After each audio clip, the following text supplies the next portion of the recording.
بسم اللہ الرحمن الرحیم۔ ہمارے یوٹیوب چینل آسان الفاظ 92 پر خوش آمدید۔ آج کی اس ویڈیو میں ہم جانیں گے کہ ایک رکعت میں 3 سجدے کیے تو کیا کریں گے، اور نماز کے کچھ واجب آج کی اس ویڈیو میں ہم یہ سیکھیں گے۔ جیسے کہ ایک رکعت میں 2 سجدے کرنے ہوتے ہیں، اگر بھول کر کے 3 سجدے کر لیے، یا قاعدہ اولیٰ نہیں کیا ہے کہ 2 رکعت کے بعد بیٹھنا ہوتا ہے، اس قاعدے کو کرنا بھول گئے، دوسری رکعت میں بیٹھنا بھول گئے تو کیا کریں گے، اور اسی طرح کے اور بھی کچھ مسائل جو نماز میں واجب ہوتے ہیں، اور کچھ نماز کے تعلق سے مسائل سیکھنے کی کوشش کریں گے۔ تو مسئلہ نمبر 1 اور 2، تکبیر تحریمہ میں لفظ اللہ اکبر کا ہونا یہ واجب ہے۔ نمبر 2، یعنی کہ پہلی جو ہے تکبیر تحریمہ میں لفظ اللہ اکبر کا ہونا یہ واجب ہے۔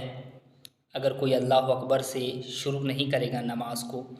تو نماز میں واجب ادا نہیں ہوگا۔ اسی طرح مسئلہ نمبر 2، الحمد کا پورا پڑھنا واجب ہے، یعنی الحمد سے لے کے والضالین تک پورا پڑھنا سورہ فاتحہ کا یہ واجب ہے ہر رکعت میں۔ مسئلہ نمبر 2، 3 اور 4، سورت کا ملانا، یعنی چھوٹی سورت یا 3 چھوٹی آیتیں، یعنی الحمد سورہ فاتحہ پڑھنے کے بعد اس کے ساتھ 3 چھوٹی آیتیں یا ایک بڑی آیت ملا لیں جو 3 آیتوں جتنی ہو، تو یہ ملانا واجب ہے۔ مسئلہ نمبر 4، فرض کی پہلی 2 رکعتوں میں قرآن پڑھنا واجب ہے، یعنی کہ پہلی جس میں 4 رکعتیں ہوتی ہیں یا 3 رکعتیں ہوتی ہیں، تو اس کی پہلی جو 2 رکعتیں ہیں ان میں قرآن پڑھنا یہ واجب ہے۔ مسئلہ نمبر 5 اور 6، فرض کی پہلی 2 رکعتوں سورت کا ملانا واجب ہے۔ فرض کی جو پہلی 2 رکعتیں ہیں ان میں سورت ملانا، الحمد کے ساتھ سورہ فاتحہ کے ساتھ سورت ملانا یہ واجب ہے۔ مسئلہ نمبر 6، اسی طرح وتر سنت نفل کی ہر رکعت میں سورت ملانا واجب ہے۔ وتر پڑھ رہے ہیں یا کوئی بھی سنت پڑھ رہے ہیں یا نفل نماز پڑھ رہے ہیں تو الحمد کے ساتھ سورت ملانا یہ واجب ہے، اگر کوئی نہیں ملائے گا تو واجب ترک ہوگا۔ مسئلہ نمبر 7 اور 8، الحمد کا سورت سے پہلے ہونا، یعنی کہ سورت جو ہم ملا رہے ہیں تو اس کا مطلب یہ ہے کہ پہلے الحمد شریف پڑھیں گے، بعد میں اس کے ساتھ ہمیں سورت ملانا ہے، کہ الحمد کا سورت سے پہلے ہونا یہ واجب ہے۔ اسی طرح مسئلہ نمبر 8، اسی طرح ہر رکعت میں 1 بار الحمد کا ہونا، یعنی ایک رکعت میں ایک ہی بار آپ کو الحمد شریف پڑھنی ہے، اور یہ پڑھنا واجب ہے، 2-3 بار نہیں پڑھ سکتے ہیں بلکہ ایک رکعت میں 1 بار۔ مسئلہ نمبر 9 اور 10، قرأت کرنے کے بعد فوراً رکوع کرنا واجب ہے، یعنی کہ جیسے ہی آپ الحمد پڑھ لیں، سورت ملا لیں، قرآن پاک کی تلاوت وغیرہ جو آپ نے کرنی ہے نماز میں وہ کر لی ہے، تو اس کے بعد اب آپ رکے نہ، فوراً رکوع کر لیں۔ مسئلہ نمبر 10، ایک سجدے کے بعد دوسرا سجدہ کرنا کہ دونوں کے درمیان رکن فاصل نہ ہو، یعنی کہ ایک سجدہ کرنے کے بعد کوئی بھی اور رکن ادا نہیں کرنا ہے بلکہ ایک سجدہ کرنے کے بعد دوسرا سجدہ کرنا فوراً ہی یہ واجب ہے۔ مسئلہ نمبر 11 اور 12، قوما یعنی رکوع سے سیدھا کھڑا ہونا واجب ہے۔ آپ رکوع میں ہیں اور رکوع سے جب سیدھا کھڑے ہوں گے تو اس سیدھے کھڑے ہونے کو قوما کہتے ہیں، تو یہ اس کا کرنا یہ واجب ہے کہ رکوع سے سیدھا کھڑا ہو جائیں، یہ کیا ہے، سیدھا کھڑا ہونا واجب ہے۔ مسئلہ نمبر 12، ایک سجدہ کرنے کے بعد سیدھا بیٹھ جانا، یعنی ایک سجدہ کرنے کے بعد جب ہم بیٹھتے ہیں اس بیٹھنے کو جلسہ کہتے ہیں، تو اس میں بیٹھنا واجب ہے، ایک سجدہ کرنے کے بعد بیٹھنا یہ واجب ہے۔ مسئلہ نمبر 13 اور 14، التحیات کا پورا پڑھنا اگرچہ کتنے ہی قاعدے کرنے پڑیں، یعنی کہ جب آپ قاعدہ کریں، مسبوق ہے جیسے، تو جب قاعدہ کریں گے آپ تب آپ کو التحیات کا پورا پڑھنا یہ واجب ہے۔ مسئلہ نمبر 14،